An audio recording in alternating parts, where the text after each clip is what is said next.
ओम अज्ञानतिमिरान्धस्य ज्ञानञ्जनशलाकया चक्षुरुन्मिलितं येन तस्मै श्रीगुरुवे नमः। श्रीचैतन्यमनोभीष्टं स्थापितं येन भूतले स्वयं रूपकदा मह्यं ददाति स्वपदान्तिकम्। वन्देऽहं श्रीगुरु श्रीयुतपदकमलं श्रीगुरुनवैष्णवाचं श्रीरूपं साग्रजातं सगण रघुनाथान्वितं तं सजीवं साद्वैतं सावधूतं परिजनसहितं कृष्णचैतन्यदेवं श्रीराधा कृष्णपादान् सगणललिता श्रीराधानव्रताश्च नित्यानंदम नमस्तुभ्यं प्रेमानंदप्रदायते कलौकल्मस्य नाशाय जानवीपतये नमः। नमो महावदन्याय कृष्ण प्रेम प्रदायते कृष्णाय कृष्ण चैतन्य नामिने गुरुभ्यो नमः। नारायणं नमस्कृत्यं नरं चैव नरोत्तमं देवीं सरस्वतीं व्यासं ततो जयमुदीरये सुमतां स्वकथा कृष्ण पुण्यश्रवणकीर्तनं हृदयन्तस्तु भद्राणि विधनोति सुरसतां नष्टप्रायेषु भद्रेषु नित्यं भागवत सेवया भगवती उत्तम श्लोके भक्तिर्भवति नैष्टिकी तदा रजस्तमो भाव काम लोभादेश्चेत् चेत् एतेन निरावृतं स्थित सत्त्वे प्रसिद्धति एवं प्रसन्न मनसो भगवद्भक्ति योगता भगवतत्व विज्ञान मुक्त संगस्य जायते विद्यन्ते हृदय ग्रंथि छिद्यन्ते सर्वसंशयं क्षीयन्ते चास्य कर्माणि दृष्ट्वा एव आत्मनीश्वरे धर्म प्रोजितो कैटप्पो अनत्रो परमन्दिमस्राणां सताम् वेद्यं वास्त्रमत्र वस्तु शिवदं तापत्रय उन्मूलनं श्रीमद्भागवतं प्रमाण अमलं प्रेमोपमार्थमान श्री चैतन्य महाप्रभु मतविदं तत्रादरुणा पर हे कृष्ण करुणा सिंधु दीनबंधु जगत्पतये गोपेश गोपिका कांत राधा कांत नमस्तुते तप्त कांचन गौरांगे श्री राधे वृंदावनेश्वरी वृषभानुसुते देवी प्रणमामि हरिप्रिय वाञ्छाकल्पतरुभ्यश्च कृपा सिन्धुभ्येव च पतितानां पावनेभ्यो वैष्णवेभ्यो नमो नमः। जय श्री कृष्ण चैतन्य प्रभु नित्यानंद श्री अद्वैत गदाधर श्रीवासादि श्री गौर भक्तवृंद हरे कृष्ण कृष्ण कृष्ण हरे हरे हरे राम राम राम हरे हरे।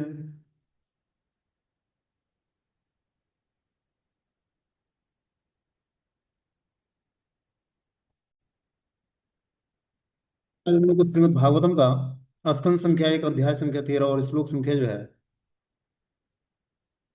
17 नंबर पढ़ना है। बोलते हैं एवं गृहेषु सक्तानां प्रमत्तानां तदीहया अत्यक्रामत् विज्ञातम कालम परम दुस्तरम। जो लोग घरेलू मामलों में अत्यधिक लिप्त रहते हैं और उन्हीं के विचारों में मग्न रहते हैं उन्हें दुस्तर सनातन काल अनजाने ही धर दबोचता है। देखो क्या बता रहे हैं, जैसे हमने स्टोरी सुनाई थी कि विदुर महाराज दुर्योधन के प्रताड़ित करने पर राज्य से को छोड़कर उन्होंने वानप्रस्थ स्वीकार करके अलग अलग तीर्थों में भ्रमण किया। और तीर्थों का भ्रमण करते करते वो उनकी मुलाकात जो है मैत्रेय ऋषि से होती है। तो मैत्रेय मुनि ने उनको ज्ञान प्रदान किया, शरीर और आत्मा का ज्ञान और भगवत ज्ञान प्रदान करके उनको भक्त बनाया। भक्त तो वो पहले से थे लेकिन उनको शुद्ध भक्ति का ज्ञान दिया मैत्रेय मुनि ने महाराजा विदुर को। महाराजा विदुर पूर्व जन्म में जो है यमराज थे और मांडव्य ऋषि के श्राप से ये इस जीवन में शुद्राणी के गर्भ से उत्पन्न हुए थे। तो ये धृतराष्ट्र और पांडु के भाई थे लेकिन ये दासी पुत्र थे। पहले राजाओं का विवाह होता था राजकुमारों का, तो उनके पास राइट्स होता था कि वो दासी से भी पुत्र पैदा कर सकते हैं। जो विवाह के साथ रानी के साथ दासी आती है उससे भी वो पुत्र पैदा कर सकते हैं। तो इसीलिए ये दासी पुत्र थे कि ये दासी से हुए थे और वो जो है रानी से पुत्र दो हुए, पांडु और धृतराष्ट्र। तो धृतराष्ट्र जानता था कि ये दासी पुत्र हैं, उसके बाद भी बहुत प्रेम करता था। और विदुर महाराज भी धृतराष्ट्र को बहुत प्रेम करते थे। लेकिन दुर्योधन जो है विदुर को अच्छा मतलब वो पसंद नहीं करता था, इसलिए बार बार उनको प्रताड़ित करता कि ये दासी पुत्र हैं और इनका राइट्स नहीं बनता है किसी को समझाने का या कुछ सलाह देने का।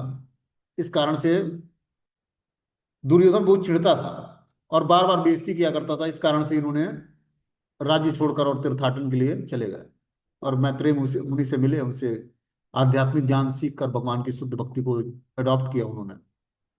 ठीक है ना।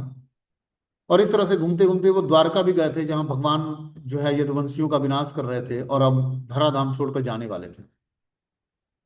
तो इस प्रकार उनको पता लगता है कि जो है अब युधिष्ठिर महाराज हस्तिनापुर के राजा बन चुके हैं और धृतराष्ट्र के 100 पुत्र जो हैं कौरव मारे जा चुके हैं। तो फिर वो अब हस्तिनापुर अपने धृतराष्ट्र जो भाई था उससे मिलने के लिए आते हैं कि उसका उद्धार किया जाए किसी तरह से, क्योंकि आज तक तो उसने सारे अधार्मिक कार्य किए। तो अब कुछ ऐसा कार्य करे जिससे उसका मुक्ति हो सके, मतलब पाप कर्मों से छूट सके, क्योंकि अब जो अधार्मिक लोग थे वो तो सारे चल बसे।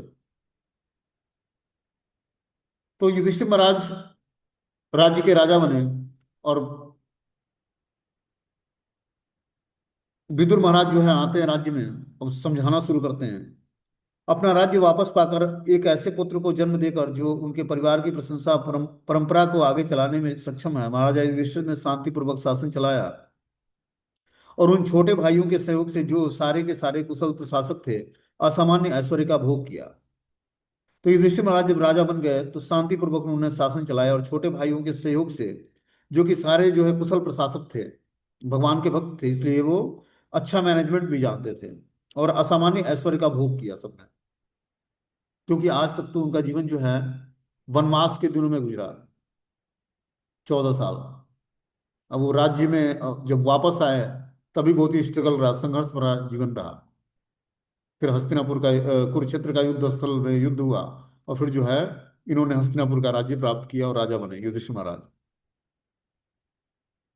बोलते हैं जो लोग घरेलू मामलों में अत्यधिक लिप्त रहते हैं, उन्हीं के विचारों में मग्न रहते हैं, उन्हें दुस्तर सनातन काल अनजाने ही धर दबोचता है। तो बता रहे हैं कि जो लोग घरेलू मामलों में अत्यधिक लिप्त रहते हैं, घरेलू मामलों मतलब पारिवारिक सदस्यों के बीच में जो रिलेशनशिप है, उसी में व्यक्ति अगर जो उलझा रहेगा और उन्हीं विचारों में मग्न रहेगा, तो सनातन काल एक दिन अनजाने ही उसको धर दबोचेगी। ठीक है ना। सनातन काल मतलब समय आएगा एक दिन ऐसा कि जब उसको शरीर छोड़ के जाना पड़ेगा, परिवार छोड़ के जाना पड़ेगा। ये सारा ज्ञान जो है विदुर महाराज धृतराष्ट्र को बताते हैं। महात्मा विदुर ने ये सब सब जानते थे, अतः उन्होंने धृतराष्ट्र को संबोधित करते हुए कहा, हे राजन, कृपया करके यहाँ से शीघ्र ही बाहर निकलो, विलंब न करो। जरा देखो भय ने किस प्रकार आपको वशीभूत कर रखा है। देखो, जब व्यक्ति मोहग्रस्त हो जाता है किसी भी चीज से, भौतिक चीजों से, परिवार के जनों से, धन से, अपने रूप से, या विद्या से, या उच्च कुलीन जन्म से, ठीक है ना, तो क्या है कि वो उसके अंदर एक डर पैदा होता है कि कहीं हमसे छीन न जाए। क्योंकि भौतिक संसार का नेचर है कि जो हम भौतिक चीजों को इकट्ठा करते हैं वो एक न एक दिन हमारा हरासमेंट होना ही होना है। ये बिल्कुल कंफर्म है। चाहे हमें भौतिक शरीर मिला हो, या भौतिक बुद्धि हो, या फिर धन ऐश्वर्य हो, या घर हो, गाड़ी बंगला मोबाइल, जो भी सेट, जो भी चीजें हम यूज करते हैं, भौतिक चीजें, वो आज नहीं तो कल वो क्षीण होना ही होना है। इसीलिए उन चीजों से आसक्त नहीं होना। वही हम पर बता रहे हैं कि इस भौतिक संसार में कोई भी व्यक्ति इस भयावह स्थिति का निराकरण नहीं कर सकता। हे स्वामी, शाश्वत काल के रूप में पूर्ण पुरुषोत्तम भगवान हम सबों के पास आ पहुंचते हैं। तो भगवान काल के रूप में बताते हैं, भगवान भगवत गीता में, कि कालो अस्मि, मैं काल हूं सन। तो काल के रूप में भगवान सब कुछ हरण कर लेते हैं। जब समय आ जाता है जिस चीज का, तो उसको भगवान क्या करते हैं, हरण कर लेते हैं। बोलते हैं ऐसा कोई बेहतर शक्ति नहीं है जो मृत्यु के क्रूर पंजे से को रोक सके। किसी को चाहे कितना ही शारीरिक कष्ट क्यों ना होता हो, तब भी कोई मरता नहीं है। आज की तथाकथित ज्ञान की वैज्ञानिक प्रगति के समय में भी बुढ़ापे का कोई उपचार नहीं है, और मृत्यु का, वृद्धावस्था क्रूर काल द्वारा दी गई मृत्यु के आगमन की सूचना होती है, और कोई भी शाश्वत काल के बुलाने को परम निर्णय के रूप में स्वीकार करने से इनकार नहीं कर सकता है। कि जब व्यक्ति का शाश्वत काल आ जाए, वृद्धावस्था के बाद जो है मृत्यु का समय आ जाएगा, तो अब उसको कोई बचा नहीं सकता है, और वो जाने से इनकार नहीं कर सकता है। जो भी सर्वोपरि काल के प्रभाव में है, उसे अपना सबसे प्रिय जीवन काल को अर्पित करना पड़ता है। अन्य वस्तु यथा धन, सम्मान, संतान, भूमि और घर का तो कुछ कहना ही नहीं है। बता रहे हैं कि काल जब सर्वोपरि काल, शाश्वत समय जब आ जाता है व्यक्ति का, तो जीवन काल को अर्पित कर देना पड़ता है। ठीक है ना। अर्पित करके क्या होता है, अब उसकी जो भी भौतिक उपलब्धियां थी, वस्तुएं थी, धन, सम्मान, संतान, भूमि और घर, सब कुछ छोड़ के जाना पड़ता है उसको। पितृभ्रातृ सुहृद पुत्रम हतास्ते विगतम वयम आत्मा च जरे आग्रस्तम परम गेहमुपासते। आपके पिता, भाई, शुभचिंतक और पुत्र सभी मर चुके हैं और दूर चले गए हैं। आपने स्वयं भी अपने जीवन का अधिकांश समय व्यतीत कर दिया है। अब आपके शरीर को बुढ़ापे ने आ दबोचा है और आप पराये घर में पड़े हुए हैं। इस तरह से विदुर महाराज समझाते हैं कि जो भी आपके शुभचिंतक थे, पिता थे, भाई थे, पुत्र थे, वो सभी आपसे दूर चले गए हैं, मृत्यु को प्राप्त हो चुके हैं। आपने स्वयं को अपने जीवन का अधिकांश समय उन्हीं के बीच में व्यतीत किया है, और आपके शरीर को बुढ़ापे में ने आप अब आ दबोचा है, और आप पराये घर में पड़े हुए हैं। आप जन्म से भी अंधे हैं, और हाल ही में आप कुछ बहरे भी हो चुके हैं। आपकी स्मृति कम हो गई है और आपकी बुद्धि विचलित हो गई है। आपके दांत हिल चुके हैं और आपका यकृत खराब हो चुका है और आपके कफ निकल रहे हैं। इस तरह से विदुर महाराज ने बताया कि आप जन्म से अंधे हैं, साथ में आप बहरे भी हो चुके हैं बुढ़ापे के कारण। और इस कारण आपकी स्मृति कम हो गई है और बुद्धि विचलित हो गई है, आपके दांत हिल चुके हैं और एक यकृत खराब हो गया है और कफ निकल रहा है। वो प्राणी में जीवित रहने की क्या कितनी प्रबल इच्छा होती है कि निश्चय ही आप एक घरेलू कुत्ते की भांति रह रहे हैं और भीम द्वारा दिए गए जूठन को खा रहे हैं। तो इस तरह से विदुर महाराज अपनी बातों से उनको प्रताड़ित करते हैं। प्रताड़ित करने का मतलब है कि वास्तविकता बताते हैं उनको कि जीवन की वास्तविकता है क्या। उस वास्तविकता को स्वीकार क्यों नहीं करते धृतराष्ट्र? तो बोलते हैं प्राणी में जीवित रहने की कितनी प्रबल इच्छा होती है। कोई भी व्यक्ति मरना नहीं चाहता है, चाहता है कि मैं और कुछ और दिन जी जाऊं, कुछ और हमारा समय और बढ़ जाए। कोई हॉस्पिटलाइज होता है, डॉक्टर के पास जाता है, तो कुछ पैसे ले लो डॉक्टर, हमें कुछ और, कुछ हमारी अवधि और बढ़ा दो, अभी कुछ काम बाकी है। लेकिन शाश्वत काल सुनता नहीं है। न डॉक्टर बचा सकता, न कोई और बचा सकता है, क्योंकि अब मृत्यु निश्चित है। बता रहा है निश्चित है, आप एक घरेलू कुत्ते की भांति रह रहे हैं और भीम द्वारा दिए गए जूठन को खा रहे हैं। इसी भीम ने उनके दोनों पुत्रों को मारा था, दुशासन और दुर्योधन। लेकिन उसके बाद भी जीवित रहने की इतनी तीव्र इच्छा है कि वो उसी भतीजे के टुकड़े पर ये आज पल रहे हैं। धृतराष्ट्र, ये है मोहग्रस्त होना, जीवन से मोहग्रस्त होना। परिवार के सदस्यों से तो मोहग्रस्त होता है व्यक्ति, अपने जीवन से भी मोहग्रस्त। कोई चाहता नहीं है, बुढ़ापा भी आ गया तो कोई चाहता नहीं मैं मरूं। समझ रहे बात? बहुत मुश्किल कार्य है इस पारिवारिक जीवन के झमेलों से निकलकर और भगवान की भक्ति। यही यही यहाँ पर विदुर महाराज बता रहे हैं कि सही एज के बाद व्यक्ति जब तक मानकर स्वीकार करके और भगवान की भक्ति में दृढ़तापूर्वक लगेगा नहीं, उस पारिवारिक जीवन के मोह से बाहर नहीं निकलेगा, तब तक उसका कल्याण नहीं होना। उसकी आध्यात्मिक चेतना चेतना डेवलप ही नहीं होगी कि वो भगवान को जानने की उसके अंदर तीव्र इच्छा जागृत होगी।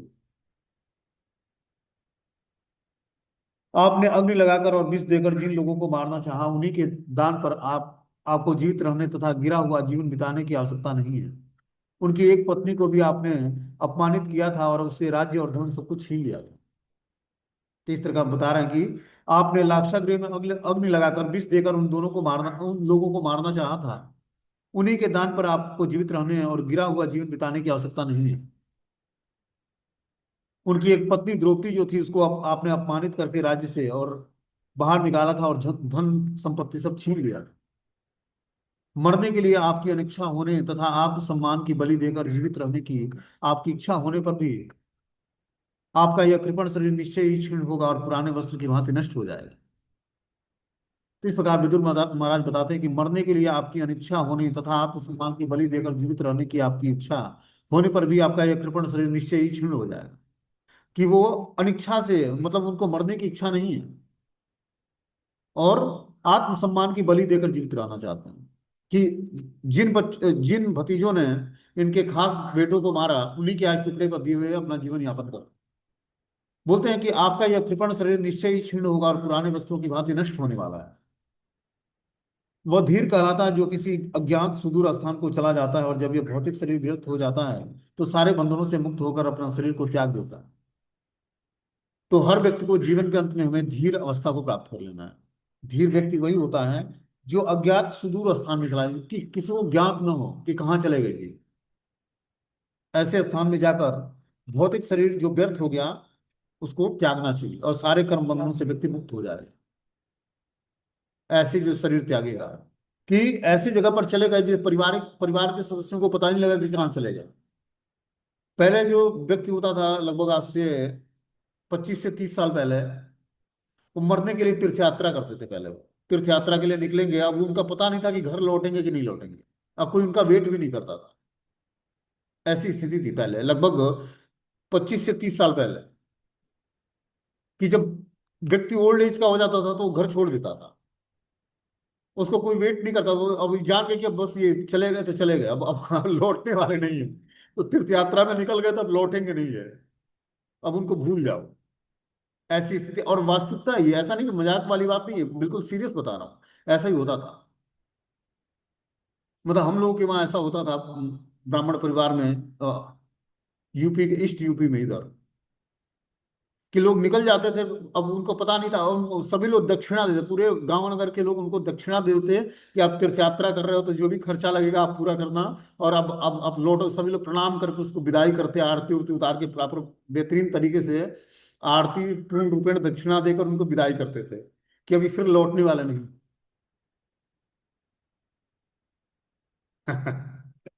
तो वही स्थिति यहाँ पर विदुर महाराज की भी हो, कि विदुर महाराज ने बताया धृतराष्ट्र को कि वह धीर कहलाता है जो किसी अज्ञात सुदूर स्थान को चला जाता है और ये भौतिक शरीर व्यर्थ हो जाता है और सारे बंधनों से मुक्त होकर वो अपना शरीर को त्यागता है।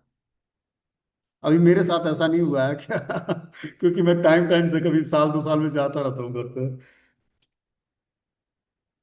अपने आप से या दूसरे के समझाने से जो व्यक्ति जाग जाता है और इस भौतिक जगत की असत्यता और दुखों को समझ लेता है और अपने हृदय के भीतर निवास करने वाले भगवान पर पूर्णतया आश्रित होकर घर त्यागता है, वह निश्चित ही उत्तम कोटि का मनुष्य होता है। ये सुनने में बहुत टफ है, लेकिन वास्तविकता है ये। श्रीमद् भागवतम के शब्द हैं। बता रहे हैं कि अपने आप से या दूसरे के समझाने से जो व्यक्ति जाग जाता है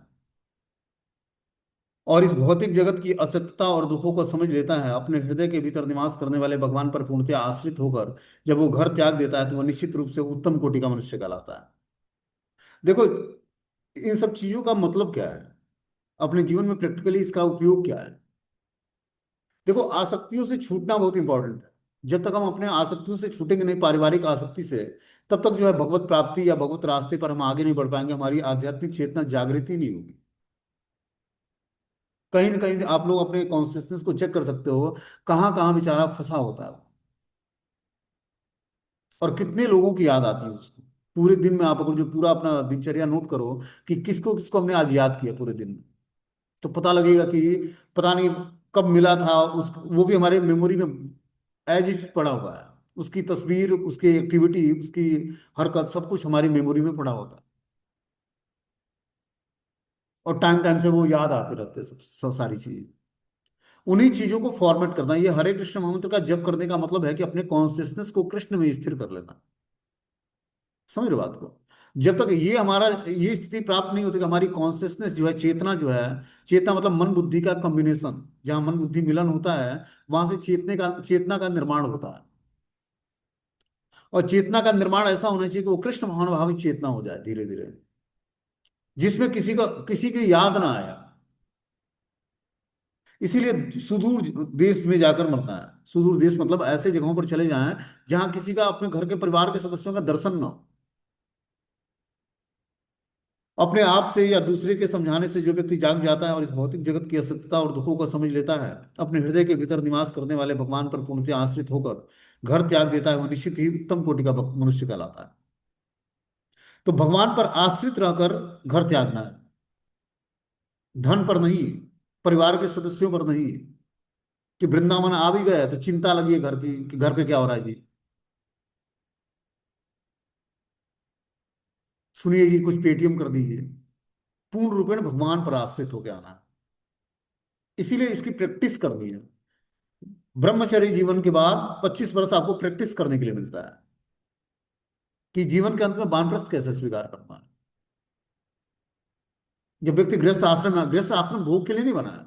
गृहस्थ आश्रम बना है कि आपके अंदर जो भोग की इच्छाएं हैं, उसको हल्का फुल्का तृप्त करके उस इच्छाओं से निवृत्त हो जाओ और अपने कॉन्शियसनेस को स्थिर करो कृष्ण में। बार बार प्रैक्टिकली, जैसे हमने कल बताया था एग्जाम्पल, कि लोहे को एक आकृति देने के लिए पहले उसको बार बार क्या किया जाता है, उसको आग में डाला जाता है, फिर उसको ठंडा किया, फिर पानी में डाला जाता है, फिर आग में डाला जाता है, फिर पानी में डाला जाता है। अंत में क्या होता है, वो सॉफ्ट हो जाता है और फिर उसको गर्म किया जाता है तो लोहा ही आग बन जाता है, फिर उस लोहे को पीट कर एक आकृति प्रदान की जाती है। उसी तरह अपनी चेतना को बार बार जो है भौतिक पदार्थों के टच में हमारा आता है, चेतना ग्रस्त हो जाता है भौतिकतावादी वातावरण से। फिर उसको हम कृष्ण भावनामृत में लगाते हैं, फिर वो भौतिकतावादी चीजों को, क्योंकि उसका नेचर अनेक जन्मों के संस्कार है ना, उस संस्कारों से व्यक्ति छूटेगा कैसे? उसको बार बार कृष्ण सब्जेक्ट पे खींच के लगाना पड़ता है कि चल नाम सुन ले, कथा सुन ले, भगवान का दर्शन कर ले, प्रसाद खा ले। इतना करने के बाद भी हमारी चेतना पूर्ण रूप में भगवान में लगी नहीं होती। अब खुद अपने कॉन्सियसनेस को चेक कर सकते हो कि पूरे दिन में किसका स्मरण किसका होता है आखिर। व्यक्ति एक क्षण भी किसी का स्मरण किए बिना नहीं रह सकता है। या तो वो भगवान को याद करेगा, या भौतिक चीजों को याद करेगा। मतलब याद करने का मतलब है चिंतन करना। क्या हमारा चिंतन हमेशा कृष्ण का होता है? नहीं होता है। इसका मतलब अभी चेतना पवित्र नहीं है, अभी हम भक्त नहीं बने। भक्त बनते ही भगवान के नाम रूप गुण लीलाओं का चिंतन शुरू हो जाएगा और सारी चिंता समाप्त हो जाएगी। बोलते हैं अतएव कृपया कृपया आप अपने कुटुंबियों को बताए बिना तुरंत उत्तर दिशा की ओर प्रस्थान कीजिए, क्योंकि शीघ्र ही ऐसा समय आने वाला है जिससे मनुष्य के सद्गुणों का ह्रास होगा। तो धृतराष्ट्र को बताया विदुर ने कि अब एक ऐसा समय आने वाला है जिसमें मनुष्य के समस्त सद्गुणों का हरासमेंट हो जाएगा।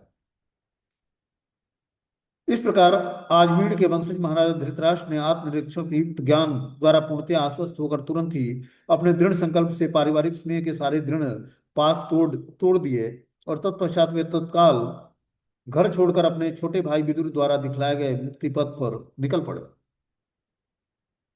ये है शुद्ध भक्तों की शक्ति, कि जब व्यक्ति भगवान का शुद्ध भक्त बन जाता है उसकी वाणी में इतनी शक्ति होती है कि निश्चित रूप से अगले व्यक्ति के हृदय में क्या होता है, जो आसक्तियां हैं वो कट जाती हैं। आसक्तियों की जो ग्रंथि है वो ढीली पड़ जाती है। पहले विदुर महाराज ने भगवान की शुद्ध भक्ति ज्ञान प्राप्त किया, कैसे? मैत्रेय ऋषि से। जब मैत्रेय ऋषि ने ज्ञान प्रदान किया तो उस ज्ञान को धारण करके इन्होंने धृतराष्ट्र को समझाया कि इस प्रकार आजमीर के वंशज महाराजा धृतराष्ट्र ने आत्मनिरीक्षण की युक्त ज्ञान द्वारा पूर्णतया आश्वस्त होकर तुरंत अपने दृढ़ संकल्प के साथ पारिवारिक स्नेह के सारे दृढ़ पास को तोड़ दिया, और तत्काल वो घर छोड़कर छोटे भाई विदुर द्वारा दिखलाए गए मुक्ति पथ पर आगे निकल पड़े।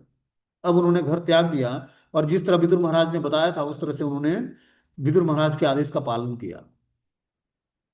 देखो, धृतराष्ट्र के अंदर कोमल श्रद्धा थी अपने भाई के प्रति, और भाई उनका महान भक्त था भगवान का। तो एन केन प्रकारेण अगर जो हमारा किसी भक्त पर हमारी थोड़ी भी श्रद्धा होती है तो निश्चित रूप से भगवान उस जीवात्मा पर कृपा कर देते हैं। यहाँ हम धृतराष्ट्र के केस में ऐसा देखते हैं कि और कोई किसी पर उसको विश्वास नहीं था, वो तो जबरदस्ती पांडवों के साथ रह रहा था क्योंकि उसकी मजबूरी थी, अब कोई रास्ता ही नहीं था।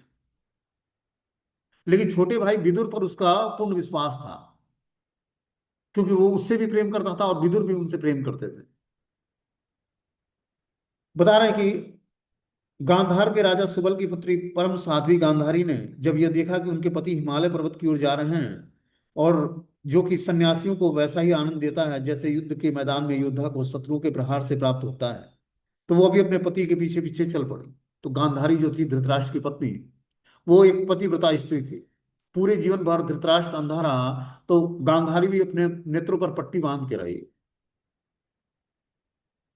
और वो देखती है कि अब ये हिमालय पर्वत की ओर जा रहे हैं जहाँ जो पर्वत सन्यासियों को भी आनंद प्रदान करता है। हिमालय पर्वत ऐसा पर्वत है जहां पर सन्यासी भी बहुत ही आनंद पूर्वक वास करते हैं। युद्ध के मैदान में योद्धा को शत्रुओं के प्रहार से प्राप्त होता है, वो जो है हिमालय की पहाड़ियों में सन्यासियों को वैसा ही आनंद प्राप्त होता है जैसे योद्धा क्षेत्र युद्ध क्षेत्र में शत्रुओं पर प्रहार करके आनंद प्राप्त करता है। उसी तरह सन्यासी हिमालय पर्वत के कंदराओं में रहकर आनंद प्राप्त करते हैं। तो वो भी क्या करती हैं, गांधारी भी अपने पति के साथ वानप्रस्थ स्वीकार करती हैं, चल पड़ती हैं। अजात शत्रु महाराजा युधिष्ठिर ने वंदना करके सूर्यदेव और को अग्नि यज्ञ अर्पित करके और ब्राह्मणों को नमस्कार करके और उन्हें अन्न गाय भूमि और स्वर्ण अर्पित करके अपने नैतिक प्रातःकालीन कर्म किए। तत्पश्चात वे गुरुजनों का अभिवादन करने के लिए राजमहल में प्रविष्ट हुए, किंतु उन्हें न तो कोई ताऊ मिले न कोई राजा सुबल की पुत्री गांधारवी अर्थात ताई मिली। तो अब धृतराष्ट्र तो अब चला गया रात को विदुर महाराज के समझाने पर। अब युधिष्ठिर महाराज सुबह उठते हैं, नहा धोकर वंदना करते हैं, सूर्य देव की उपासना करते हैं, अग्नि यज्ञ करते हैं, ब्राह्मणों को नमस्कार करते हैं, फिर अन्न गाय भूमि स्वर्ण आदि दान करते हैं, और इस प्रकार अपने नैतिक रोज प्रातःकालीन कर्म को निवृत्त होकर अब गुरुजनों का अभिवादन करके राजमहल में प्रविष्ट होते हैं। क्या करने के लिए? ताई और ताऊ को प्रणाम करने के लिए, धृतराष्ट्र और गांधारी को। चिंता से पूरित महाराजा युधिष्ठिर संजय की ओर मुड़े जो वहां बैठे थे और उनसे पूछा, हे संजय, हमारे वृद्ध और अंधे ताऊ कहाँ चले गए? मेरे शुभचिंतक चाचा विदुर और अपने सभी पुत्रों के निधन से अत्यंत शोकाकुल माता गांधारी कहाँ है? मेरे ताऊ धृतराष्ट्र भी अपने समस्त पुत्रों और पुत्रों की मृत्यु के कारण शोकार्त हैं। निसंदेह मैं अत्यंत कृतज्ञ हूँ। अतएव क्या वे मेरे अपराधों को अत्यंत गंभीर मानकर अपनी पत्नी सहित गंगा में कूद पड़े? कि युधिष्ठिर महाराज जब वो अपने ताऊ और ताई को नहीं देखते हैं, मतलब गांधारी और धृतराष्ट्र को, तो संजय संजय जो है धृतराष्ट्र का उत्तराधिकारी था, उनसे वो क्वेश्चन पूछते हैं कि क्या हुआ कि दोनों जो है पुत्र और पुत्र के शोकार्थ धृतराष्ट्र और गांधारी कहाँ चले गए? कहीं इन्होंने गंगा में कूदकर अपने प्राण तो नहीं दे दिए? जब मेरे पिता पांडु की मृत्यु हो गई थी, हम सभी छोटे छोटे बालक थे, तो इन दोनों चाचा और ताऊओं ने हमें समस्त प्रकार की विपत्तियों से बचाया था। वे सदैव हमारे शुभचिंतक रहे हैं। हाय वे कहाँ चले गए? इस प्रकार युधिष्ठिर महाराज अब उनके लिए परेशान है कि जब हम लोग विपत्ति के दिनों में, जब हम लोग छोटे छोटे थे, तब इन चाचा ताऊओं ने ही हमें हमें संरक्षण प्रदान किया था। धृतराष्ट्र शुरू से बुरा आदमी नहीं था। वो तो पुत्र मोह का जब उसको घेरा, जब दुर्योधन को राजा बनाया गया, ठीक है ना, तो उसके कारण ये मोहग्रस्त हो गया और फिर अधार्मिक बन गया धीरे धीरे। वो जानता था कृष्ण भगवान है, कुरुक्षेत्र धर्म स्थल जो है धर्म क्षेत्र है, वहां पर पांडवों की विजय निश्चित है। लेकिन पुत्र मोह के कारण बार बार संजय को उकसाता कि बता कुरुक्षेत्र में क्या चल रहा है, हमारे पुत्र क्या कर रहे हैं, पांडु के पुत्र क्या कर रहे हैं, कृष्ण क्या आदेश दे रहे हैं। और संजय व्यासदेव का शिष्य था, उसको ऐसी शक्ति प्राप्त थी तो कि वो कुरुक्षेत्र हरियाणा में है, और बैठे बैठे हस्तिनापुर, दिल्ली और मेरठ के बीच में हस्तिनापुर है, वहां का संवाददाता सूचना जो है वहां से बैठे बैठे देख रहा था अपने नेत्रों से कि कुरुक्षेत्र हरियाणा और ये दिल्ली और मेरठ के बीच में हस्तिनापुर। यहां से मेरठ से बैठे बैठे, हस्तिनापुर से बैठे बैठे वो कहाँ देख रहा था? कुरुक्षेत्र का युद्ध स्थल हरियाणा का। और संजय जो है बता रहा था किसको? धृतराष्ट्र को, कि कुरुक्षेत्र में क्या चल रहा है। अब आगे जो है सूता उवाच, सूत गोस्वामी बोलते हैं कृपया स्नेह वैकल्य व्यासुतो विरह कर्षितम आत्मे चर चक्षाणो न प्रत्याहाति पीड़ितम। सूत गोस्वामी ने कहा कि करुणा और मानसिक क्षोभ के कारण संजय अपने स्वामी धृतराष्ट्र को न देखने से अत्यधिक दुखी थे, अतएव महाराजा युधिष्ठिर को ठीक से उत्तर नहीं दे पाए।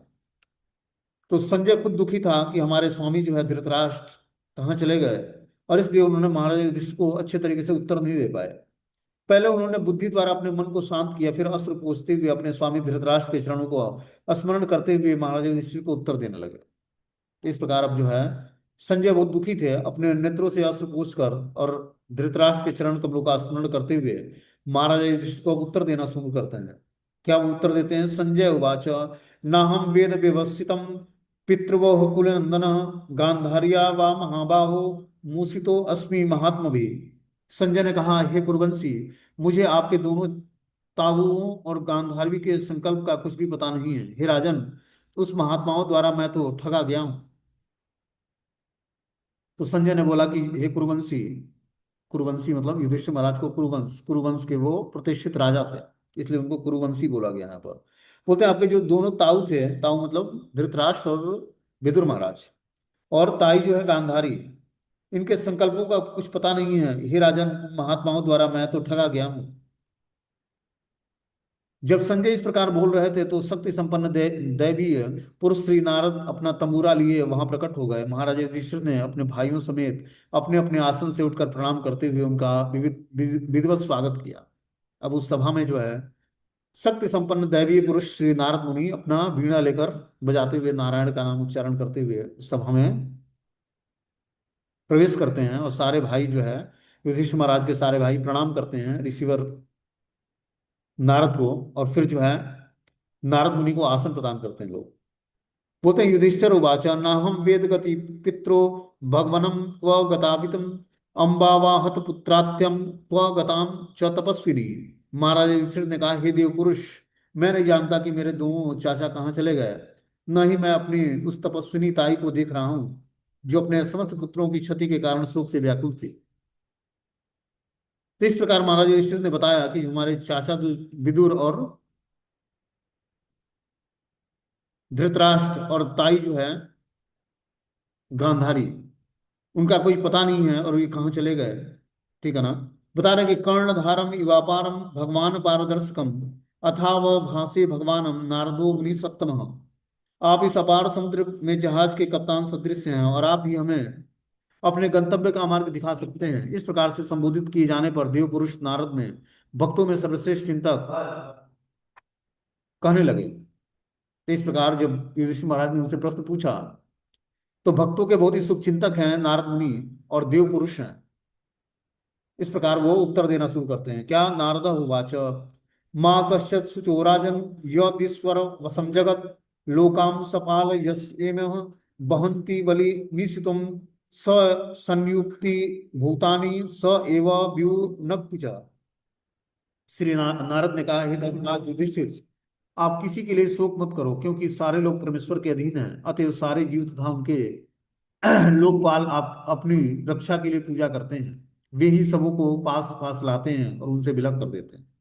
इस तरह से नारद मुनि ने बताया कि हे धर्मराज युधिष्ठिर, आप उनके लिए शोक मत करिए, क्योंकि परमेश्वर के सभी अधीन है जीवात्मा, और सारे जीव उनके नेता हैं, और आपकी रक्षा के लिए वो पूजा करते हैं। वे ही सबों को पास पास लाते हैं और उन्हें विलग कर देते हैं। कि जो भी घटनाएं हुई है परम भगवान की इच्छा से हुई है, और भगवान ही सबकी रक्षा करने वाले हैं, और वही पास पास सबको ले आते हैं और वही विलग कर देते हैं।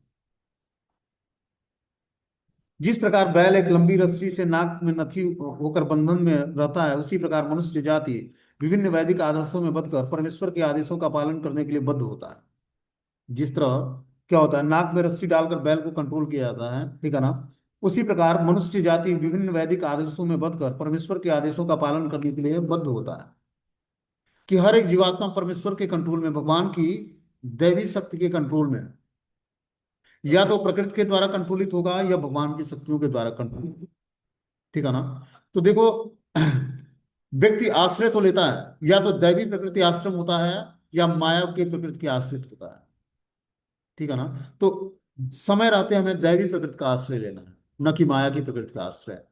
माया की प्रकृति का आश्रय लेंगे तो हम वो प्रताड़ित करेगी और हमें भगवान की तरफ मोड़ने का प्रयास करेगी।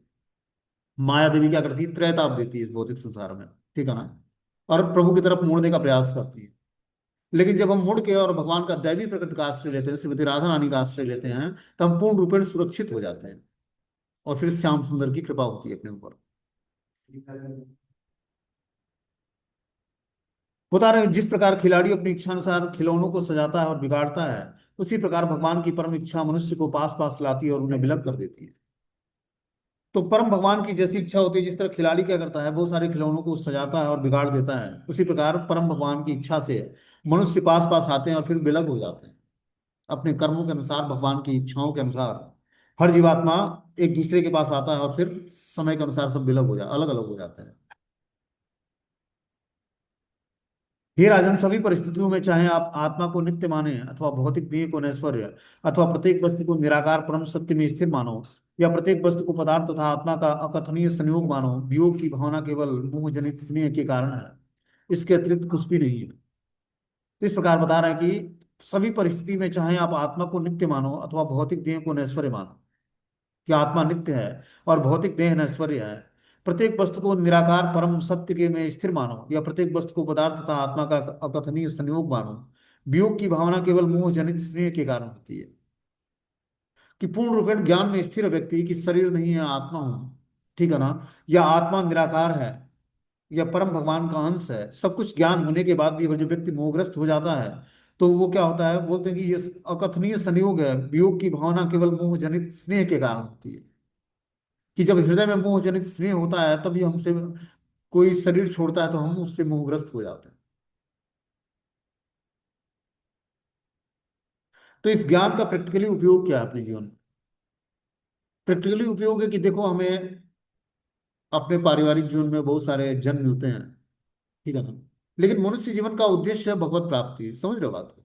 और यही हमारे जीवन की बाधा है, कि हम लोग मोहग्रस्त ना हो पारिवारिक जीवन के सदस्यों से। क्योंकि देखो, हर जीवन में हमें माता पिता भाई बहन दोस्त मित्र पति पत्नी परिवार के सदस्य मिले, ठीक है ना, और इस तरह मिलते रहेंगे आगे भी।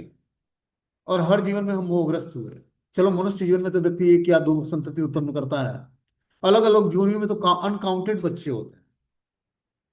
और व्यक्ति, अब कोई भी जीवात्मा अगर जो सुअर के शरीर में भी है, उसके 16 बच्चे हैं, तो वो पूर्ण रूपेण आसक्त होती है सुअर, वो अपने बच्चों से।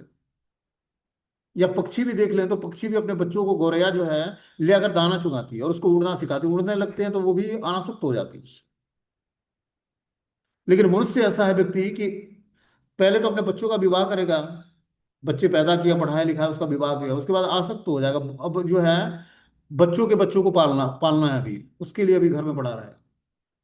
फिर उनका भी विवाह देख लूं तब मैं मरूं, तो भगवान से उसकी एक ही इच्छा होती है कि पोतों का विवाह हो जाए, उनका विवाह संस्कार अटेंड कर लूं, फिर जाके भगवान निश्चिंत होकर मरना चाहता हूं मैं। निश्चिंत होकर मरना, मतलब निश्चिंत होने का क्या उद्देश्य है? निश्चिंत होने का मतलब है कि ऐसा नहीं भगवान का स्मरण करते हुए मरना, पोतों का विवाह हो जाए, उनका बहू का दर्शन हो जाए, उसके बाद मतलब बहू को देख लूं, उसके बाद मृत्यु को प्राप्त करूं। अब उसकी भगवान से यही प्रार्थना है। तो ऐसा व्यक्ति भगवत प्राप्ति कैसे करेगा?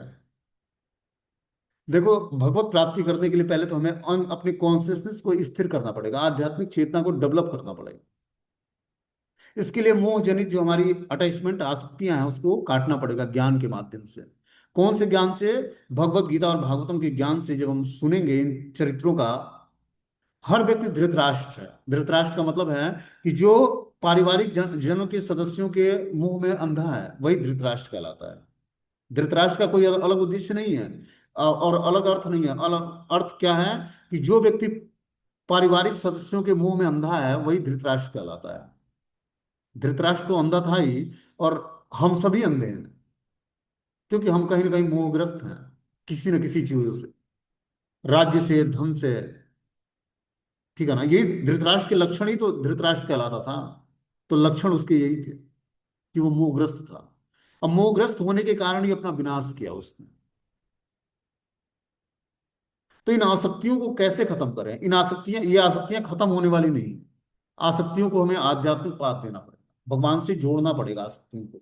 जब हम इस आसक्तियों को भगवान से जोड़ देंगे, तब हमारी सारी आसक्तियां पवित्र हो जाएगी। इस कृष्ण भावनामृत के रास्ते पर प्रैक्टिकली हमें करना क्या होगा? कि हर वस्तु को भगवान से जोड़ना है।